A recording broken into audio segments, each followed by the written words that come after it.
Ua moalia se ali i leo sa tini i le molianga tau feusua inga ma se tamaita i leo.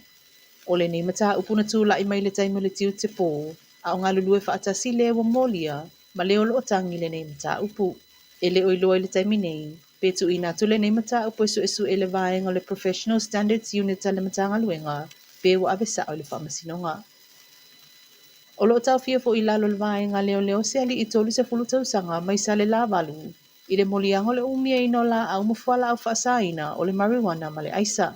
O le ali e ave pasi se pasi la upasese, mana masalo mia nisi o le pasese, winga o le ali i, malongo lo le ofisa o leo i tua sivi.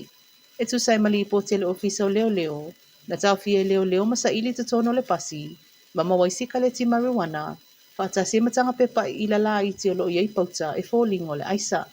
O le vai aso fōwetu la i ilu mo le whaamasino ngā le ali i, e tali o na molianga.